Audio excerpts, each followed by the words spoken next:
አሁን አሜሪካ ላይ ወርክአውት አድርጎላታል፣ እስራኤል ላይ ወርክአውት አድርጎላታል። ይሄ ጉዳይ ያ በአመት 3.4% ታድጋለች የተባለችው እስራኤል ጭራሽ በ0.5 ከመቶ ነው የምታድገው። በየቀኑ $250 ሚሊዮን በላይ ቀጥተኛ ኪሳራ እየተከተለ መሆኑን የሚያሳይ መረጃዎች በሮይተርስ እና የተለያዩ የፋይናንስ ትንተና መረጃ ምንጮች ላይ ቀርበዋል። በኢራንና በእስራኤል መካከል ያለው ወታደራዊ ወጪ ሚዛን እጅግ የተራራቀ እንደሆነ ይገለጻል። ይህም ለኢራን ትልቅ የኢኮኖሚ እድል እንደሆነ ይብራራል። ደህንነቷ የተጠበቀ የሚለው ነገር አሁን ላይ ምንም በቃ ለምን የኢራን ሚሳኤል ተምዘግዝጎ መሄድ ኢራን በታሪኳ እስራኤል እንግዲህ ከ1948 ወዲህ ባሉት ዓመታት ውስጥ እንዲህ ከባድ አይነት ጉዳት በእስራኤል ላይ እንዲስተናገድ የተጫወተችው ሚና ወይም የነበራት ሚና ስትራቴጂዋ እጅግ በጣም አስገራሚ ነው።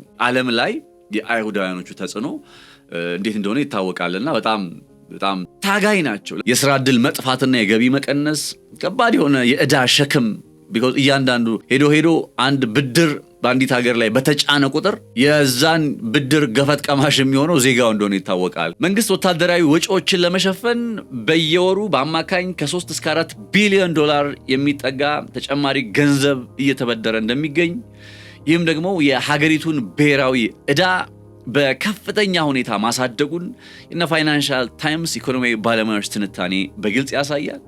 በ1948 እንደ አውሮፓውያን አቆጣጠር እስራኤል እንደ ሀገር ከተመሰረተችበት ጊዜ ጀምሮ እጅግ በርካታ ጦርነቶችን አሳልፋለች። ነገር ግን የትኛውም ጦርነት አሁን ከኢራን ጋር የገጠመችውን አይነት ጫና፣ ጉዳትና ኪሳራ በጥቅሉ ቀውስ አስከትሎባት አያውቅም። እንግዲህ ከ1948 ወዲህ ታይቶ የማይታወቀው ይሄ ቀውስ የእስራኤል ኢኮኖሚያዊ ውድቀት አይረንዶም እየተባለ የሚጠራው የእስራኤል የጸረ አየር ላይ ጥቃት መከላከያ ቴክኖሎጂ ራሱ በእስራኤል ፖለቲከኞች ዘንድ በእስራኤል መከላከያ ኃይል ዘንድ ካለው መተማመን በተቃራኒ ከፍተኛ የሆነ የስኬት መጠን እንዳለው ያው ይገለጻል። 90% ነው ይላሉ። ያው በእስራኤል በኩል የሚቀርብ መረጃ ነው። ነገር ግን በዚህ ጦርነት ወቅት ላይ ይሄ የአይረን ዶም የስኬት መጠን ወይም እስራኤል የሚተኮሱባትን ሚሳኤሎች በማክሸፍ በማምከን ረገድም ጭምር ከበድ ያለ ፈተና ከበድ ያለ ችግር እንደገጠማት የሚያሳይ ሲሆን በእነዚህ አሁን ባነሳውላችሁ ጉዳዮች ላይ ደግሞ ዋነኛው አበይት ቁልፍ ነጥብ ያለው የኢራን ስትራቴጂ ላይ ነው። ኢራን በታሪኳ እስራኤል እንግዲህ ከ1948 ወዲህ ባሉት ዓመታት ውስጥ እንዲህ ከባድ አይነት ጉዳት በእስራኤል ላይ እንዲስተናገድ የተጫወተችው ሚና ወይም የነበራት ሚና ስትራቴጂዋ እጅግ በጣም አስገራሚ ነው። እስራኤል ከኢራን በተጨማሪ ደግሞ በኢራን የሚደገፈው በሊባኖስ የሚንቀሳቀሰው የሂዝቦላ ቡድን ጋር እያደረገች ያለው የረጅም ጊዜ ጦርነት ምክንያት የገጠሟትን እጅግ የከፉ መዋቅራዊና ታሪካዊ ቀውስ ብለን ልንገልጻቸው የምንችል ጉዳዮችን ከነ ብሉምበርግ ከነ ፋይናንሻል ታይምስ እነ ሮይተርስ ዋል ስትሪት ጆርናል ሚድል ኢስት ሞኒተሪንግ ላይ ራሱ የወጡ መረጃዎችን በመዘርዘር እንግዲህ በጥልቅ እንመለከታቸዋለን። የመጀመሪያው ጉዳይ የኢኮኖሚያዊ መፈራረስ የሚለውን ሐሳብ እንመልከተው። እስራኤል በጦርነት ምክንያት በምን አይነት ነባራዊ ሁኔታ ላይ አለች የሚለውን ነገር ለመረዳት አንደኛው የኢኮኖሚያዊ መፈራረስ ነው። ሁለተኛው ጉዳይ ይሄ የኢኮኖሚያዊ መፈራረስ በተራ እስራኤላውያን ላይ ያመጣ ያለው ጫና ምንም እንኳን ኔታንያሁ ነገሩን አድበስብሰው ለማለፍ ቢሞክሩም በግልጽ የሚታይ የሆነ መጥቷል። አለፍ ሲል የአይረን ዶም ወይም የእስራኤል የጸረ አየር ላይ ጥቃት መከላከያ ቴክኖሎጂዎች ጉዳይንም እንዲሁ እናየዋለን። የኢራን ስትራቴጂ ያልኳችሁ ደግሞ ለምሳሌ እስራኤል ከምስረታዋ ጀምሮ በ1967 የስድስቱ ቀን ጦርነት የሚባለውን አሳልፋለች። በ1973 የዮም ኪፖር የተባለ የሚጠራውን ጦርነት አሳልፋለች። በነዛ ጊዜ የለመደችው በጣም አጭር በሆነ ጊዜ አጭር በሆነ የጦርነት ሰዓታት ውስጥ ፈጣን ድል የሚያመጣ አይነት ዘመቻዎችን ማከናወን ወይም ፈጣን የሆነ ጥር ለምሳሌ 1967 የስድስቱ ቀን ጦርነት የሚባለው ሊትራሊ ለ6 ቀናት ያክል ነው የተዋጉት። ገብቷችኋል። በዛ በ6 ቀን ጊዜ ውስጥ ግን ከሶሪያ እስከ ግብፅ እንዲሁም እስከ ጆርዳን ድረስ እስራኤል ምን አይነት ስትራቴጂካዊ ድልን በሰዓቱ አግኝታ እንደነበር አይዘነጋም። አሁን ላይ እንግዲህ የነዛ የአጭር ጊዜ ጦርነቶች ታሪክ አበቃና ከኢራን ጋር መቼስ በ3 ሳምንት ውስጥ ጨርሳለሁ ብላችሁ አትገቡም፣ ወይ በ2 ቀን ውስጥ እንጨርሳለን ብላችሁ የምትገቡበት ጦርነት አይደለም። ኢራን ጋር የተለየ ነው ነገሩ። ኢራን ጋር ሲመጣ እንደ ከዚህ ቀደሞቹ በቀጠናው ላይ እንደተዳከሙ ሀገራት ገብተው እንደፈለጉ የሚሆንበት ሳይሆን እንዲያውም ከበድ ያለ ጉዳት የሚያስተናግዱበትና አንደኛ እስራኤል በከፈተችው በዚህ ጦርነት ምክንያት በጣም በተለያየ ጦር ግንባሮች ላይም ጭምር ያው ተሳታፊ የሆነች ከመሆኗ አንፃር ከበድ ያለ ጉዳት የኢኮኖሚ ጉዳይን ስንመለከት ለምሳሌ ናውቲንም እናስባለን። በኢራን ምክንያት እስራኤል ላይ የመጣ የኢኮኖሚ ቀውስን ስንመለከት በነሃውቲ አማካኝነት በቀይ ባህር የተፈጠረው ነገር የምታውቁት ነውና እነዚህ ጉዳዮች እስራኤልን ጊዜ ወደሚፈጅ የኢኮኖሚ ወይም በጣም ለረጅም ጊዜ ወደሚቆይ የኢኮኖሚ ድርቀት ውስጥ እያስገባት የኢኮኖሚ መመናመን አዙሪት ውስጥ እያስገባት እንደሆነ የሚያመላክቱ መረጃዎች በመውጣት ላይ ይገኛሉ። ከዚህ አንፃር ለምሳሌ የእስራኤል የረጅም ጊዜ ህልውናን የሚፈታተረው መዋቅራዊ ቀውስ ለምሳሌ ብሉምበርግና ሮይተርስ ከሀገር ውስጥ ምርት ወይም ጂዲፒ ከምንለው ጋር ተያይዞ የተስተዋለውን ማሽቆልቆልና እንዲሁም በየዓመቱ እስራኤል በዚህን ያክል መቶኛ ታድጋለች እየተባለ የሚቀርቡ ግምቶች አሉ። ለምሳሌ ኢትዮጵያ 6% ታድጋለች፣ 7% ታድጋለች። እንዲህ የየሀገራቱ የሚቀርቡ መረጃዎች አሉና ከነዛ አንፃር በእነዚህ ጦርነቶች ምክንያት እንግዲህ እነዚህን ጦርነቶች ታሳቢ ስናደርግ የእስራኤል መንግስት ለምሳሌ በኦክቶበር 7 ሐማስ እስራኤል ላይ ጥቃት ሰንዝሮ ከዛ እስራኤል ደግሞ ያጸፋ ምላሽ ለመሰንዘር በሚል በቀጠለው ጦርነት ላይ ከዛ ጊዜ ጀምሮ ነው እንግዲህ የጦርነት አዙሪቱን የምንመለከተው። ሄዶ የኢራን ነጥብ ላይ መጣና ማጠንጠኛውና ትኩረቱ ኢራን ላይ ሲሆን እንመለከተዋለን። ግን በዚህ ጦርነት ውስጥ በመታሸቷ ምክንያት ሀገሪቱ እነ ኔታንያሁ ወይ ለእስራኤል ዘለቄታዊ ዋስትናና ጥቅም የሚሆነውን ነገር በተመለከተ እንግዲህ ጦርነትን አማራጭ አድርገው በቀጠሉበት በዚህ አግባብ ለምሳሌ የእስራኤል ማዕከላዊ ባንክ የሀገሪቱ ኢኮኖሚ እድገትን ሲገምት ከዚህ ቀደም 3.4% እናድጋለን ብሎ ነበር በ2024 እና በ2025 ከዛ የ26 መግቢያ መጀመሪያ ወራቱንም ጨምሮ በዚያው አካባቢ ላይ ባለ ቁጥራዊ ሁኔታ አገሪቱ ልታድግ እንደምትችል እየተገለጸ ነበር። ከዛ ግን በጣም የሚገርማችሁ ይሄ የጦርነቱ ውስጥ የዳከረች በመሆኑ አሳቢያ ያ በአመት 3.4% ታድጋለች የተባለችው እስራኤል ጭራሽ በ0.5% ነው የምታድገው ወደሚባል አይነት ቁጥራዊ መረጃ ላይ መጣሽ ማለት ነው። ቃል ገባን፣ ቃላችንንም ጠበቀን። ዳኮርድ ሪል ስቴት ብቻ ሳይሆን እምነትን፣ መተማመንንና የተሻለ የነገ ህይወትንም ይገነባል። እንሆ ከ1 ዓመት ከ5 ወር በፊት በጀሞ 1 የተጀመረው ፕሮጀክት ዛሬ ባለቤቶቹ የቤታቸውን ቁልፍ በደስታ እየተረከቡ ነው። ታዲያ ይህ ታላቅ ዕድል እርስዎንም እየጠበቀ ነው። በምቹ አካባቢ፣ በዘመናዊ ዲዛይን፣ በፈጣን ግንባታ፣ ምቹ መኖሪያና በጊዜው የሚሰጥ እውነተኛ ውጤት። እርስዎም ይፍጠኑ፣ እድሉን ይጠቀሙ። አሁንም በዚሁ ሳይት ላይ በግንባታ ላይ ያሉ ባለ 1 መኝታ 80 ካሬ፣ ባለ 2 መኝታ 118 ካሬ፣ ባለ 3 መኝታ 148 ካሬ ከ678 ሺህ ብር ቅድመ ክፍያ ጀምሮ እስከ 1.25 ሚሊዮን ብር የሚደርስ ልዩ ቅናሽ እንዲሁም 70% የባንክ ብድርን አመቻችተናል። ዛሬውን ይወስኑ፣ የነገውን ምቹና የተረጋጋ ህይወት ይኑሩ። ለበለጠ መረጃ በ0911057674 ወይም 0926930578 ይደውሉ። ዳኮርድ ሪል ስቴት በልዩነት የተገነባ። ጦርነቱ በሰሜናዊ የእስራኤል ክፍል ላይ ያለውን የኢኮኖሚ እንቅስቃሴ እንግዲህ ሰሜናዊ እስራኤል ማለት ይሄ ከሊባኖስ ጋር በሚዋሰኑበትና ሂዝቦላህ ተደጋጋሚ የሆነ ጥቃት በሚሰነዝርበት አካባቢ ላይ ማለት ነው። በዛ አካባቢ ላይ ኢኮኖሚያዊ እንቅስቃሴው ሙሉ በሙሉ ስለመቆሙ እነ ሮይተርስ ይዘዋቸው የወጡ ዜናዎች ያሳያሉ። ይህም ታዲያ በየቀኑ አገሪቱን እንዳጠቃላይ በኢኮኖሚው ላይ እስራኤል $250 ሚሊዮን በላይ በየቀኑ $250 ሚሊዮን በላይ ቀጥተኛ ኪሳራ እየተከተለ መሆኑን የሚያሳይ መረጃዎች በሮይተርስ እና የተለያዩ የፋይናንስ ትንተና መረጃ ምንጮች ላይ ቀርበዋል። የበጀት ጉድለትንና የብድር ጫናን በተመለከተ ካያችሁ የእስራኤል መንግስት የበጀት ጉድለቱ ከአጠቃላይ ሀገራዊ ምርቱ ወይም ጂዲፒው አንጻር 8.1% ደርሷል እየተባለ ይገኛል። ይህም መንግስት እንግዲህ መጀመሪያ ሲያቀድ የኔታንያሁ አስተዳደር እንደው የበጀት ጉድለት ቢኖርብኝ ተበድሬም ቢሆን ተቀድሜም ቢሆን ከየትም ብዬ እምሸፍነው በጀቴን የበጀት ጉድለት አለብኝ ከተባለ በቃ ሊኖርብኝ የሚችለው 2.2% ነው ብሎ እቅድ አስቀምጦ ነበረ።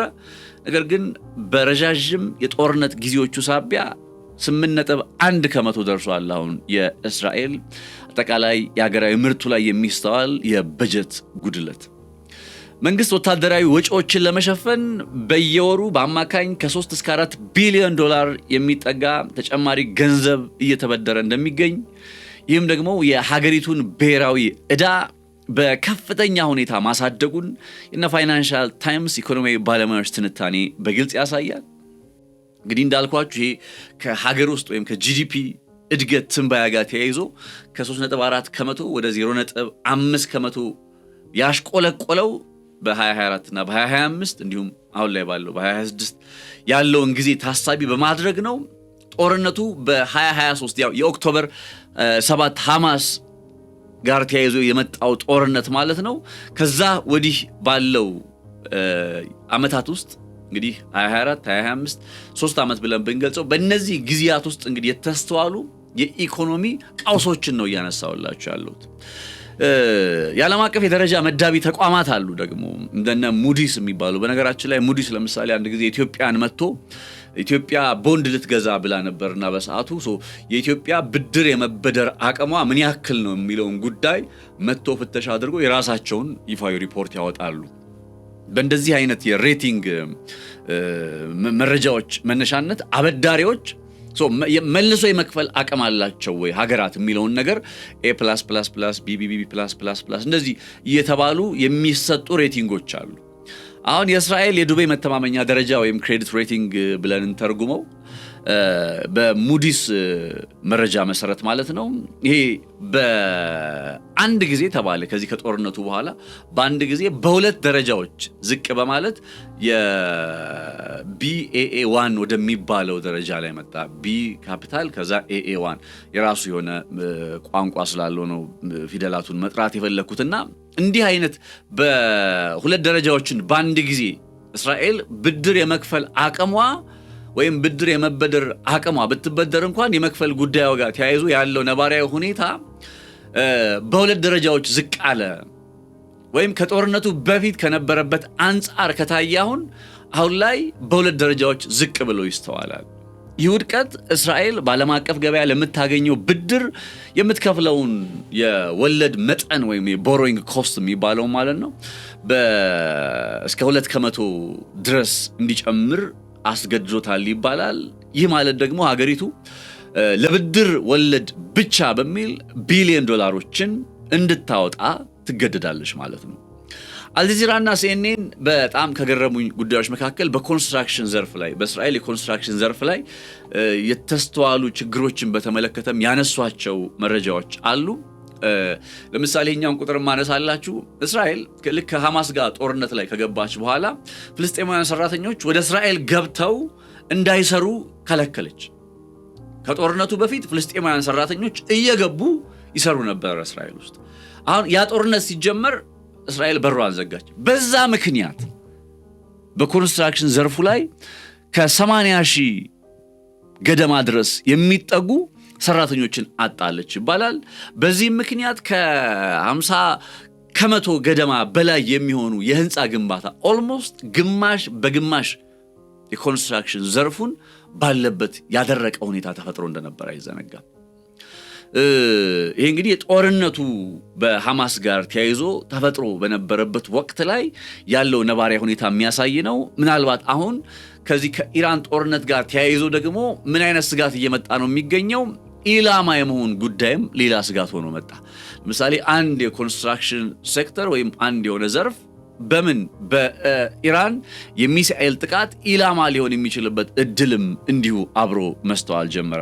ወደ ኢራኑ ጉዳይ መለሳለሁ። አሁን ከምላችሁ ነገሮች ጋር ተያይዞ የኢራን ሚና ምን ይመስላል የሚለውን ነገር እያየነው እንቀጥላለን። ወደ እስራኤል የሚገቡ ዓለም አቀፍ በረራዎች በ90 ከመቶ ተቀይረዋል። እንደነ ዴቪድ ቤንጎሪዮን እየተባሉ የሚጠሩ በቴል አቪቭ ውስጥ ያለ ዓለም አቀፍ አውሮፕላን ማረፊያ የጦር ሰፈር እስኪሆን ድረስ እንዲያውም አሜሪካ በሰሞኑ መካከለኛው ምስራቅ ላይ ስታከናውን በነበረው ጥቃት ላይ ይባላል ያንን የቤንጎሪዮን ዓለም አቀፍ አውሮፕላን ማረፊያን እንደ ጦር ሰፈር አድርጋ ጭምር እየተጠቀመች ነው የሚል መረጃዎች እየወጡ እንደነበረ አይዘነጋም። እንግዲህ የበረራው በዚህ ደረጃ ማለት የዓለም አቀፍ አውሮፕላን ማረፊያ ወደ ጦር ሰፈርነት ሊቀየር የሚችልበት አይነት እድል እየተፈጠረ ነው እያልኩኝ ያለሁት። በዚህ ደረጃ ዓለም አቀፍ በረራዎቹ መቀነሳቸውም ከዚህ ጋር ተያይዞ የሚመጣ ነው። የቱሪዝም ዘርፉ እንዳጠቃላይ ለምሳሌ እስራኤል ማለት ካላት ሲምቦሊካል ወይም ትዕምርታዊ ከሆነ እንትን አንጻር ውክልናዋ አንጻር በጣም ኢትዮጵያውያኖች እንኳን በመቶ ሺዎች አይደለ በየዓመቱ ወደ እስራኤል ሄዶ የመጎብኘቱ የማየቱ ጉዳይ ያለው በዓለም ላይ ልክ እንደዚህ ሆኖ ወደ እስራኤል የቱሪዝም ፍሰቱ እጅግ በጣም ከፍተኛ ነው። አሁን ግን በእነዚህ ጦርነቶች ምክንያት ሀገሪቱ ለምሳሌ ከ350 ሚሊዮን ዶላር ገደማ በላይ የሚጠጋ ሀብትን በየወሩ እያጣች ስለመሆኑ መረጃዎች ያሳያሉ። በምን ምክንያት? በጦርነቶቹ ምክንያት።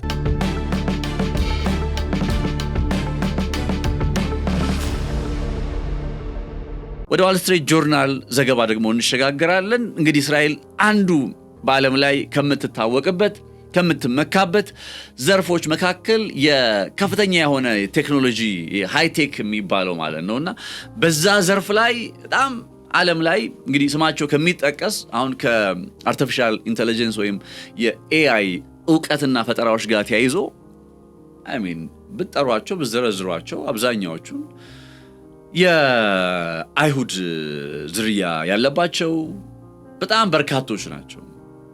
ይሄ ደግሞ ዛሬ ብቻ አይደለም፣ በጣም ከድሮም ጀምሮ በጣም ወደ ኋላ በጣም በርካታ ዓመታትን የሚመለስ እና የራሱም የሆነ ምክንያት ያለው ጉዳይ ነው። ይሄ ዓለም ላይ የአይሁዳውያኖቹ ተጽዕኖ እንዴት እንደሆነ ይታወቃልና በጣም አይሁዳውያን በጣም ከሚገርመኝ እንትናቸው ውስጥ ከሚገርመኝ እሴታቸው ውስጥ አይ ቲንክ ባስተምሮታቸው ውስጥ ማለ መሰለኝ በምድር ላይ በሚኖሩበት ጊዜ በቃ ሀብት ማፍራት ገንዘብ ማግኘት በየትኛው መንገድ ሀብት ማፍራት የሚባለው ነገር እንደ ሃይማኖታዊ ግዴታ አድርጎ የመቁጠር አይነት እንትን አለ አስተሳሰብ አለ እና ታጋይ ናቸው። ለምሳሌ እንትን ውስጥ የታገር ነው ራሻ ውስጥ አሁን በጣም ከሚገርሙኝ መረጃዎች መካከል የራሻ አይሁዶችን በተመለከተ አይ ቲንክ በ1880ዎቹ አካባቢ መጨረሻ ይመስለኛል በ1880ዎቹ አካባቢ ላይ በሕክምናው ዘርፍ ላይ በራሽያ የሕክምና ዘርፍ ላይ አንድም አይሁዳዊ የሕክምና ባለሙያ አልነበረም። አንድም አይሁዳዊ የሕክምና ባለሙያ አልነበረም። ከዛ በዛ ሰዓት እንዲያውም አይሁዶች ከትምህርት የተገፉ ሊባል የሚችልበት ጊዜ ነበር።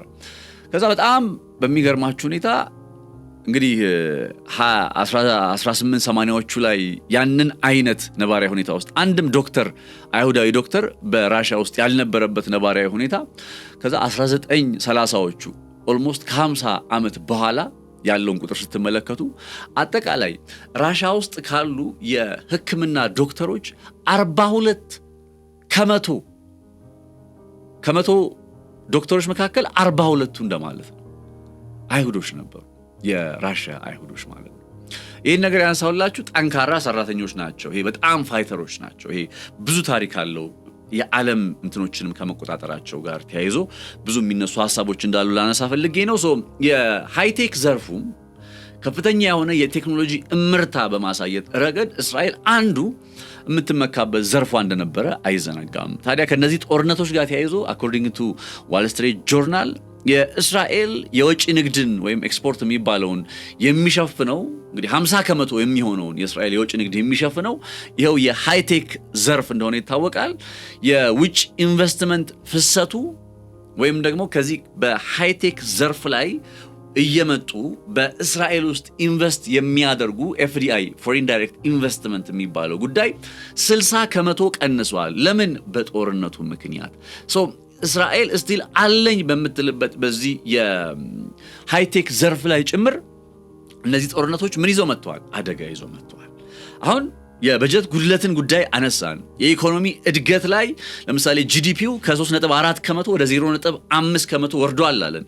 የበጀት ጉድለቱ 8.1 ደርሷል ወይም ከታቀደው 3-4 እጥፍ በላይ ሆኗል አለን።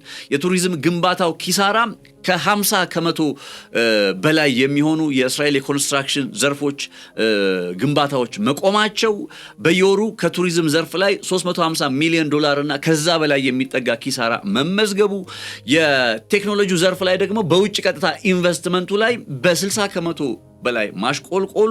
እንግዲህ እነዚህ የዓለም አቀፍ የዜና ምንጮች የሰሯቸው ትንታኔዎችን ነው ኮምፓይል አድርጌ ያቀረብኩላችሁ።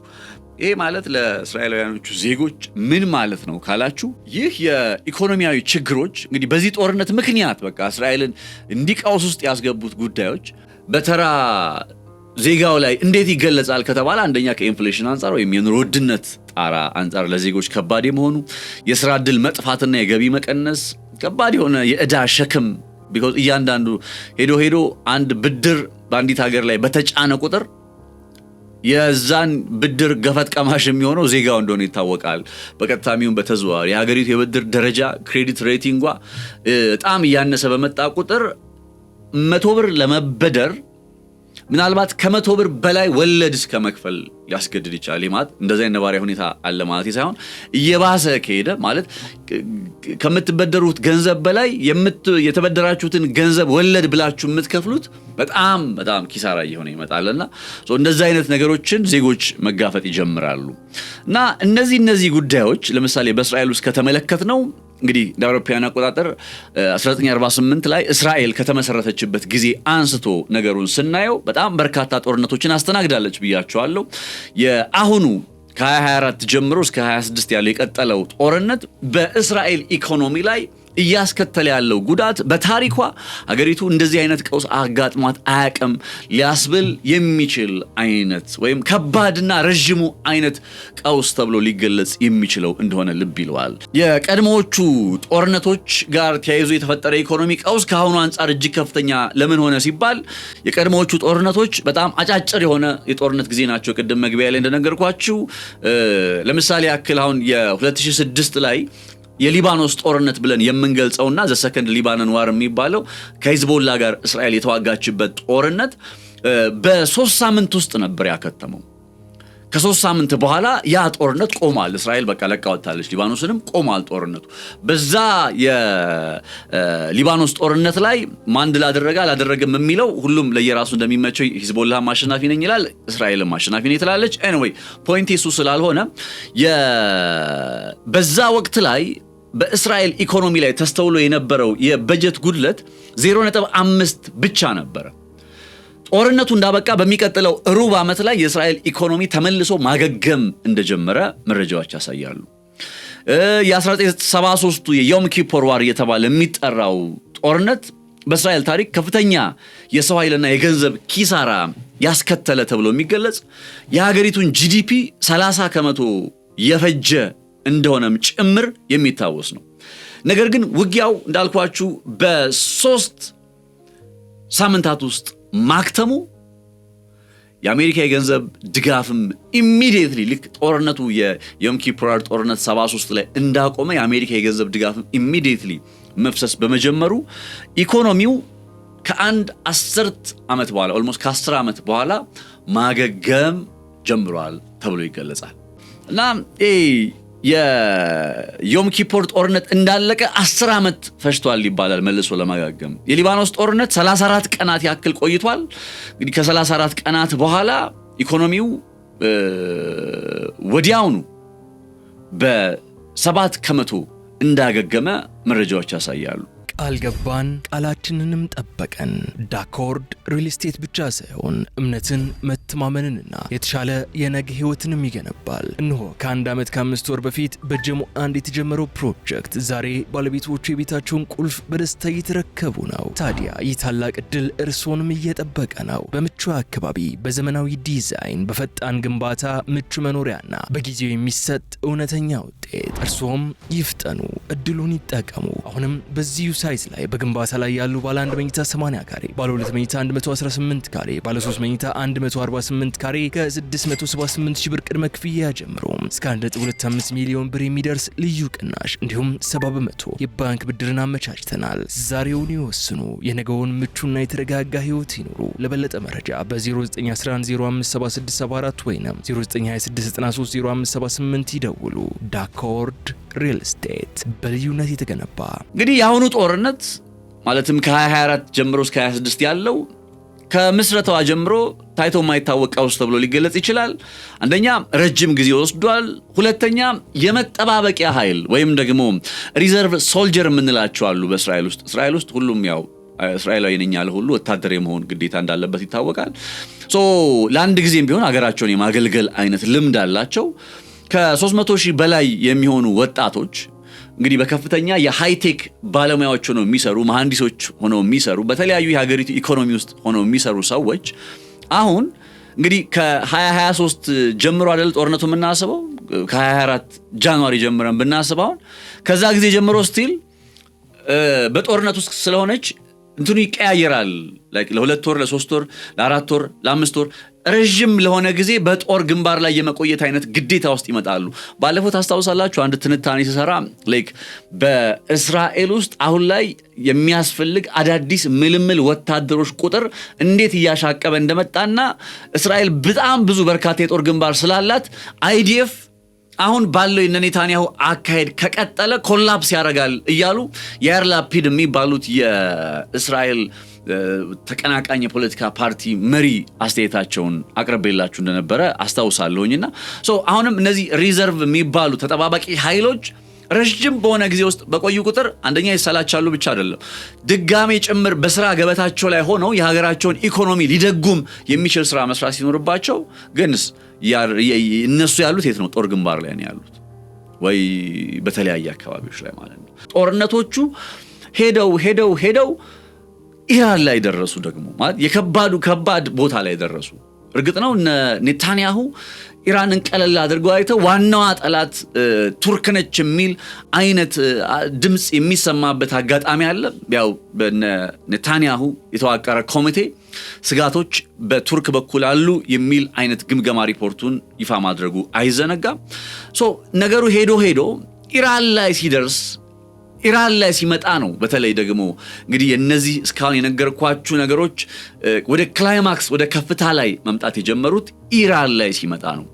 እስራኤል አሁን ለገጠማት ታሪካዊ የኢኮኖሚ ድቀትና መዋቅራዊ ቀውስ ውስጥ ቀጥተኛ ተዋናይ ኢራን መሆኗ የራሱ የሆነ እጅግ ከፍተኛ እንዲሁም ስልታዊ ሚና አለው። ከዚህ ቀደም እስራኤል የምታደርጋቸው ጦርነቶች እንደ ሐማስ ወይም ሂዝቦላ ከመሰሉ ኃይሎች ጋር ወይም በድንበር ካሉ ቡድኖች ጋር የሚከናወን አይነት ብቻ ነበረ። አሁን ግን በቀጥታም ይሁን በተዘዋዋሪ ከክልላዊ ልዕለ ኃያል ሀገር ከምትባለው ከኢራን ጋር ጦርነት ውስጥ መግባቷ የጦርነቱን ቀመር ቀይሮባታል። እንዴት ቀየረባት?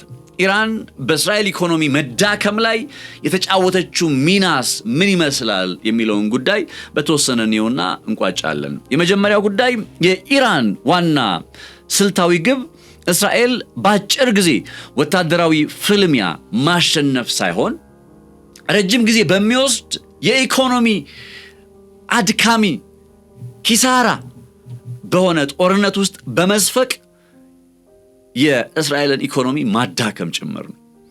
ምን ማለት መሰላችሁ? እስራኤል ኢራንን ላሸንፍ ብትል ኢራንን ለማሸነፍ የምታወጣውን ቢሊዮን ዶላር መቼስ ዝም ብሎ በቀላሉ ማሸነፍ አይቻልም። ኦብቪየስሊ የምታወጣውን ቢሊዮን ዶላሮች ማብዛት፣ ማበርከት፣ ኪሳራውን መጨመር፣ ኦቨርዌልም ማድረግ። ኢቨን አሜሪካ እኮ ራሱ የሆነ ሰዓት ላይ ከ4 ወር በኋላ እኮ የጦር መሳሪያ አይኖረኝም ወደምትልበት ደረጃ ላይ እንድትመጣ ማድረግ ገብቷቸዋል። እነሱ ሲመጡ አጭር ጊዜ የሆነ ጦርነት አድርገው በዛች አጭር ጊዜ ውስጥ ቋጭተው መመለስ ነው። ኢራን የምትጠብቃቸው ለረጅም ጊዜ ጦርነት ተዘጋጅታ ነው።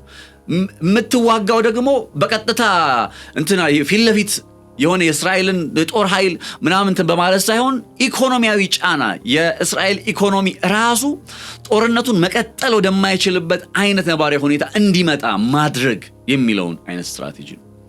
አሁን አሜሪካ ላይ ወርክአውት አድርጎላታል፣ እስራኤል ላይም ወርክአውት አድርጎላታል። ይሄ ጉዳይ ጦርነቱ በረዘመ ቁጥር ጦርነቱ በቀጠለ ቁጥር አንደኛ እነ እስራኤል እና አሜሪካ የሚተኩሷቸው ሚሳኤሎችን ታውቃላችሁ ስንት ሚሊዮን ዶላር እንደሚወጣባቸው። ኢራን አንድ ድሮን በ20 እና በ30 ሺህ ዶላር ሰርታ ስተኩስ ያንን የ20 እና የ30 ሺህ ዶላር ድሮን ለማክሸፍ የ1 ሚሊዮን የ2 ሚሊዮን ዶላር ሮኬት ይተኩሳል። ገባችኋ? በእንዲህ አይነት መልኩ ጫናው እየተፈጠረ መጥቷል ማለት ነው። ሌላኛው ጉዳይ የእስራኤል እንግዲህ የረጅም ጊዜ ጦርነትን የምትቋቋምበት ሰፊ ኢኮኖሚ መሰረት ያን ያክል አላት ተብሎ ስለማይታመን ኢራን የገነባችው ደግሞ የአክሲስ ኦፍ ሬዚስታንስ ብለን የምንገልጻቸው የቀለበቷ ማለት ነው ጦርነቱን ከአንድ ዓመት በላይ እንዲራዘም በማድረጉ በነገራችን ላይ አሁን እኮ ፌብሩዋሪ 28 አይደለም እንደምታውቁት ጦርነቱ የጀመረው የዛሬ ዓመት ሰኔ 2025 ላይ ጦርነት ነበረኩ። ልክ የዛሬ ዓመት በዚህ ጊዜ የ12 ቀን ጦርነት የምንለው ማለት ነው። ከዛ በፊት ደግሞ የነ ሐማስን የነ ሂዝቦላን የነ ሀውቲን ጦርነቶች አስቧቸው። ስለዚህ የእስራኤል መንግስት በየቀኑ በሚሊዮን የሚቆጠር ዶላር ለጦርነቱ እንዲያወጣ ማውጣቱ ብቻ አይደለም፣ ይሄ ጉዳይ ደግሞ ሄዶ በኢኮኖሚው ላይ የሚያመጣው ክፍተት እነዚህ ነጥቦች ምን ነባራዊ ሁኔታ አምጥተዋል።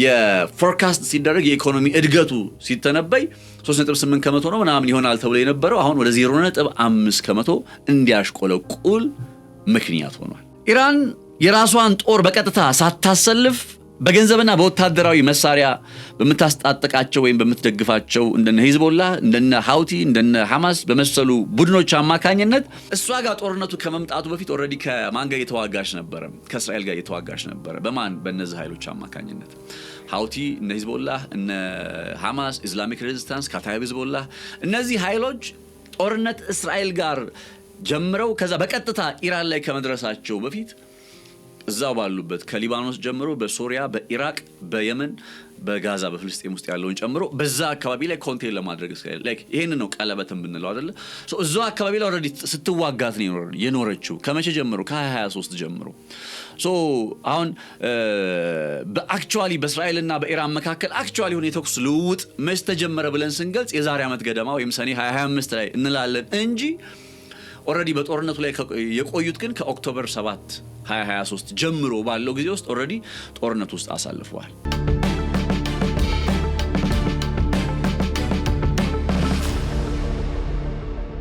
ይህ ባለ ብዙ ግንባር ጦርነት እስራኤልን የመከላከያ በጀቷን ከመጠን በላይ እንዲለጠጥ አድርጎታል ይባላል።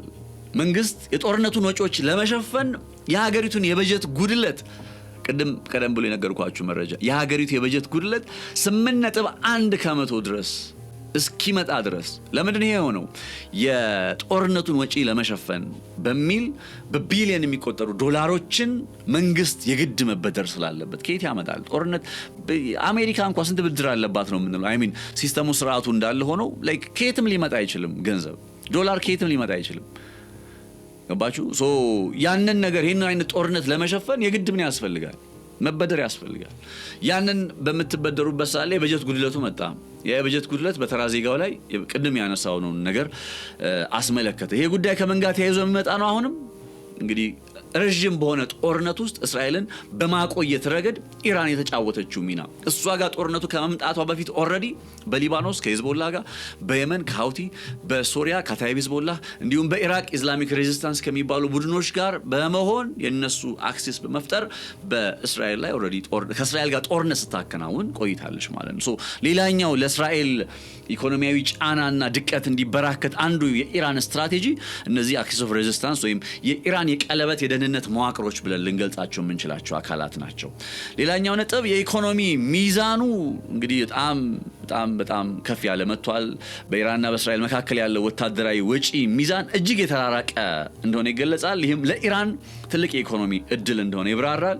ኢራን እንዲሁም ተላላኪዎቿ ወይም እነ ሀውቲ እና ሂዝቦላ ብለን ልንገልጻቸው የምንችል ወይም አጋር ልንላቸው የምንችላቸው የኢራን ተባባሪዎች ብለን ልንገልጻቸው የምንችል ኃይሎች እስራኤል ላይ የሚተኩሷቸው ድሮኖችና ሮኬቶች የሚመረቱት እጅግ በጣም በረከሰ ወጪ ቅድም እንዳልኳችሁ በ$20,000 በ$30,000 ነው። በአንጻሩ እስራኤል እነዚህን ጥቃቶች ለማክሸፍ የምትጠቀምባቸው እንደነ አይረን ዶም የመሰሉ እነ አሮ 3 መቃወሚያዎች እንግዲህ $3 ሚሊዮን ድረስ ያወጣሉ። የሚገርማችሁ ይህ ማለት ኢራን በትንሽ ወጪ እስራኤልን በቢሊዮን የሚቆጠር ዶላር ታስወጣለች፣ ታከስራለች ማለት ነው። የቀጥታ የፊት ለፊት ግጭትና ዓለም አቀፍ ባለሀብቶች እንዲሸሹ ይሄ ጉዳይ ጦርነቶቹ እንግዲህ ከተጀመሩ በኋላ ኢራን እስራኤል ላይ በደገነችው አደጋ ሳቢያ ምን ሆነ? ደህንነት ማጣት ስሜት አይደለ? በዛ በእስራኤል ውስጥ ኢንቨስት ማድረግ በእስራኤል ውስጥ መስራት የሚለው ጉዳይ እና በኢራንና በእስራኤል መካከል የቀጥታ የሚሳኤል ጥቃቶችን መለዋወጥ ሲጀምሩ ሀገሪቱ ያላትን ደህንነት የተጠበቀ ቀጠና የሚለውን ስም ጠፋ ማለት ነው። እስራኤል ደህንነቷ የተጠበቀ የሚለው ነገር አሁን ላይ ምንም በቃ ለምን የኢራን ሚሳኤል ተምዘግዝጎ መሄድ ይችላል እና አይረንዶም አንድ ቁጥራዊ መረጃ ልንገራችሁና ቋጫለሁኝ እና አይረንዶም ለምሳሌ ሐማስ መጀመሪያ ጦርነቱን ኦክቶበር 7 ላይ ከተጀመረ በኋላ ከተኮሳቸው 3700 ወይም 4000 ገደማ ድረስ የሚሆኑ የሮኬቶች መካከል ግማሽ ያህሉን አይረንዶም አላከሸፋቸውም ነበር። that does not mean that like የአይረንዶም ሰክሰስ ሬት 50% ብቻ ነው ማለት አይደለም። ከዛ በላይ ሊሆን ይችላል፣ ከዛ በላይ ነው ይባላል። ነገር ግን በዛ ሞመንት ላይ በጣም ብዙ ሆኖ ሲመጣ ያኔ እንግዲህ ኦክቶበር መቼ ላይ ነው 2023 ላይ የነበረ ኦክቶበር 7 2023 ላይ የነበረ ነገር ነው። ግማሽ በግማሽ ማክሸፍ አልቻለም የሚለው ጉዳይ ቻናል 12 የተባለ የእስራኤል መገናኛ ብዙሃን የዘገበው መረጃ ነው። ከዛ አሁን ኢራን ደግሞ በዚህ ጦርነት ላይ የነ ኒውክሊየር ማብለያ ጣቢያዋን ሳይቀር ያነጣጠረ ጥቃት ስትፈጽም አይረንዶም አንቀላፍቶ ነበር ማለት ይቻላል። እንዲያውም ትላንትና የእስራኤል የዚህ የጸረ አየር ላይ ጥቃት መከላከያ ቴክኖሎጂዎች ጋር በተገናኘ የሚሰሩ አንድ ባለሙያ በግልጽ እንዳስቀመጡት ወይም እንደተናገሩት በጣም ማሻሻል አለብን። አዎ በጣም ከፍተኛ ጉዳት ተስተናግዷል። ኢራን ከበድ አድርጋ አጥቅታናለች፣ ከበድ አድርጋ መታናለች እና የጸረ አየር ላይ ጥቃት መከላከያ ቴክኖሎጂዎቻችን እና አይረንዶምን ጨምሮ ካላዘመናቸው በቀጣይ ከባድ ይሆንብናል የሚል አስተያየት ስለመናገራቸው ሚድል ኢስት ሞኒተሪንግ ይዞት የወጣው መረጃ ያሳያል። እና ኢራን እስራኤልን በጦርነት ብቻ አይደለም የፈተነችው። ኢራን እስራኤልን በጦርነት ብቻ ሳይሆን በኢኮኖሚ ጭምር ነው ዋጋ እያስከፈለች ያለችው። ይሄ ኢኮኖሚያዊ ጫና ለተራው ዜጎችም በግልጽ እየመጣ ነው። ይሄ ማለት ኢራን ኢኮኖሚዋ አልተጎዳም፣ ኢራን ኢኮኖሚዋ ሰላም ነው ምናምን አይደለም። ኢራን ያለፉትን 40 ዓመታት ምን ውስጥ የቆየች ነች? ማዕቀብ ውስጥ የቆየች ሀገር ነች። እስራኤል ያለፉትን 40 ዓመታት በጣም በቃ እንደፈለገች ስትሆን የነበረች ሀገር ነች። በእነዚህ ሀገራት ላይ ኢኮኖሚያዊ ድቀት ይደርሳል ስንል ኢራን ኦልሬዲ ለምደዋለች። እንዴት አድርጋ ሃንድል እንደምታደርገው ዜጎቿ ያውቁታል። እስራኤል ውስጥ ግን ድንጋጤ ነው የሚፈጥረው። እስራኤል ውስጥ ግን ቀውስ ነው የሚፈጥረው። ዛስዋይ ቀውስ የሚለውን ቃል የተጠቀምኩት ገባችሁ? የኢራን ጦርነትን ጉዳይ ኢራን በጣም በብዙ ዘርፎች ላይ ድልን የተቀዳጀች ነው ወይም ጥቅሟን እያስከበረች ነው ሲባል እንደው ዝም ብሎ ሚሳኤል በመተኮስ ብቻ እንዳይመስላችሁ። በጣም በብዙ ዘርፎች ላይ ኢኮኖሚውን አነሳ ነው። በፖለቲካ ልንገባበት እንችላለን። የጠቅላይ ሚኒስትር ቤንያሚን ኔታንያሁ አስተዳደር እንዴት እንደተፈተነ እንዴት መከራውን እያየ እንዳለ በዚህ ጦርነት ምክንያት ፖለቲካሊ ማለት ነው። ኢኮኖሚካሊ እንዳልኳችሁ ቅድም ተመለከት ነው። ምን ትላላችሁ? ለማንኛውም ኢራን እስራኤልን በኢኮኖሚው ጭምር እንዴት ጉዳት እንዳደረሰችባት በግልጽ ያየነበት ጥንቅር አጠቃላይ ጦርነት ኢራንን ብቻ ነጠላ አድርገን ያየነው እንዳለ ቢሆንም አጠቃላይ ደግሞ ጦርነት የምንለው ጉዳይ እንዴት ለእስራኤል መከራ እየሆነ እንዳለ በግልጽ ተመልክተናል። አብራችሁ ስለነበራችሁ በጣም ከልብ አመሰግናለሁ። መልካም ጊዜ፣ መልካም ቆይታ ይሁንላችሁ። ቃል ገባን፣ ቃላችንንም ጠበቀን። ዳኮርድ ሪል ስቴት ብቻ ሳይሆን እምነትን፣ መተማመንንና የተሻለ የነገ ህይወትንም ይገነባል። እነሆ ከአንድ ዓመት ከ5 ወር በፊት በጀሞ አንድ የተጀመረው ፕሮጀክት ዛሬ ባለቤቶቹ የቤታቸውን ቁልፍ በደስታ እየተረከቡ ነው። ታዲያ ይህ ታላቅ እድል እርስዎንም እየጠበቀ ነው። በምቹ አካባቢ፣ በዘመናዊ ዲዛይን፣ በፈጣን ግንባታ፣ ምቹ መኖሪያና በጊዜው የሚሰጥ እውነተኛ ውጤት። እርስዎም ይፍጠኑ፣ እድሉን ይጠቀሙ። አሁንም በዚሁ ሳይት ላይ በግንባታ ላይ ያሉ ባለ 1 መኝታ 80 ካሬ፣ ባለ 2 መኝታ 118 ካሬ፣ ባለ 3 መኝታ 148 ካሬ ከ678 ሺህ ብር ቅድመ ክፍያ ጀምሮ እስከ 1.25 ሚሊዮን ብር የሚደርስ ልዩ ቅናሽ እንዲሁም 70% የባንክ ብድርን አመቻችተናል። ዛሬውን ይወስኑ፣ የነገውን ምቹና የተረጋጋ ህይወት ይኑሩ። ለበለጠ መረጃ በ0911057674 ወይም 0926930578 ይደውሉ። ዳኮርድ ሪል ስቴት በልዩነት የተገነባ